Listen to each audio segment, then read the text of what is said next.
For all of you who tend to believe that insanity only happens in the United States, think again. Canada, my friends, is on a rapid descent into hell as well. Way too hyperbolic? Fair enough. Watch till the end and then decide if it is. According to Redux report, Adam Laboucan, who now identifies as Tara DeSousa, raped a 3-month-old infant in Quesnel, BC.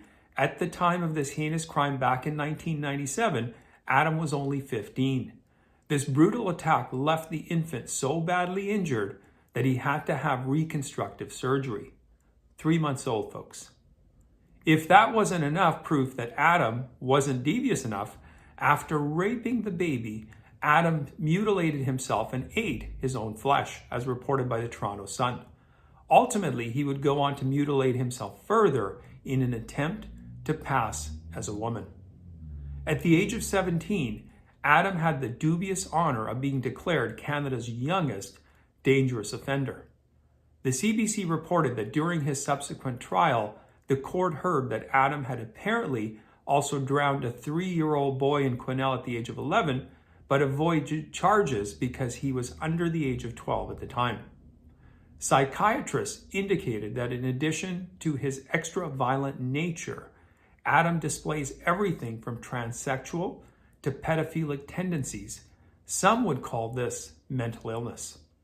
Dr. Ian Postanoff told the court the child rapist said he was not planning a life of crime, but felt he had no way to control the flood of violent, murderous fantasies, adding that while in custody, he would turn them against himself, but the high level of self-mutilation, almost self-cannibalization, could be turned against others, weaker individuals, with possibly fatal consequences. In addition to apparently having a taste for human flesh, the child rapist reportedly also prostituted himself out to fellow inmates, one of whom he married and later stabbed. As well, he threatened to kill a female guard. Despite being less than a model Canadian citizen, Adam was able to get sex change surgery and double D-sized breast implants in prison, courtesy of you and I, the taxpayers. The Toronto Sun indicated that the implants alone, usually covered by Canada's provincial and federal governments, routinely cost as much as $10,000. It seems that someone at Corrections Canada has some common sense, as they indicated the federal government had not paid to cut off the child rapist's genitals and outfit him with fake breasts when asked by the Edmonton Sun. The Edmonton Sun went on to speculate that it's more than likely the BC government, yes, the BC government, and the BC taxpayers footed the bill. The child rapist with a history of threatening women was denied parole in 2010 on account of a complex set of risk factors related to his gender identity, impulsive behavior, violence, and sexual deviance, putting him at high risk to offend, as reported by the CTV News. Not having been deemed to be rehabilitated, Adam was denied parole again in 2018 on account of the likelihood he would reoffend. But for some strange reason, he was given an opportunity to relocate to a different kind of prison, the Fraser Valley Institution for Women in Abbotsford, BC. Makes sense, right? The prison houses minimum, medium, and maximum security inmates in an open campus design model. According to the Correctional Service of Canada, FBI offers programming that has been developed specifically, ready for this, to address women's needs and is delivered using a women-centered approach. No wonder they thought Adam would fit right in. The facility also has a mother-child program and a small playground for toddlers and other prospective victims.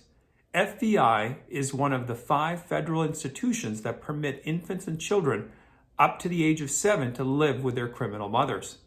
The National Post reported that other convicts on the premises may live with the mother and child. They can even apply to serve as babysitters or aunties, although they must be screened beforehand. Critics of the program have, for some bizarre reason, suggested that children would be better off with adoptive families than with child rapists, murderers, and other felons, but such critiques have evidently fallen on deaf ears. Redux noted that Heather Mason, an advocate for the rights of incarcerated women, briefed members of the Canadian Parliament in June of 2021 about the threat that Adam and other transsexuals pose to real women in correctional facilities such as Fraser Valley. Mason indicated that a woman at the facility reported that while in the mother-child program, 2 transgender individuals with convictions for pedophilia, Madeline Hicks and Tara DeSousa, aka Adam, would loiter near her and her child, making sexist and inappropriate antagonizing remarks.